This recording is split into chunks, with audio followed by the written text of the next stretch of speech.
মিথ্যা কথা বলেনি।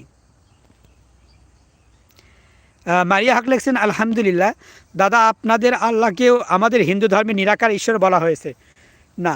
দেখুন, আল্লাহ আর ভগবান দুই শব্দ। ভগবান বলতে আমরা যা বুঝবো, আল্লাহ তালা বলতে তা বুঝবো না। আল্লাহ তালা বলতে আমি যে সত্তাকে বোঝাবো, ভগবান সেই সত্তাকে বোঝাবে না, কারণ আল্লাহ তালার কোনো শরিক নেই।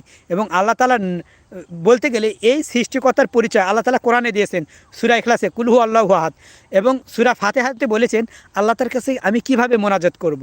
এবং সূরা নাস, সূরা এগুলোতে আল্লাহ তালা কীভাবে শয়তান থেকে আমাদেরকে রক্ষা করেন, এগুলো আল্লাহ তালা স্বয়ং আমাদেরকে শিখিয়ে দিয়েছেন কোরআনের মাধ্যমে, হাদিসের মাধ্যমে। এমন স্পষ্ট দলিল, এমনভাবে এই আল্লাহ তালা ব্যতীত এই পবিত্র সত্তা, যিনি আমাদেরকে মহান আল্লাহ, সর্বময় ক্ষমতার অধিকারী, উনি আমাদেরকে যেভাবে শিখিয়েছেন, বুঝিয়েছেন, এমন কোথাও কোনো গ্রন্থে, কোনো জায়গায়, কোনো ধর্মে আমরা এর সমাধান পাই না।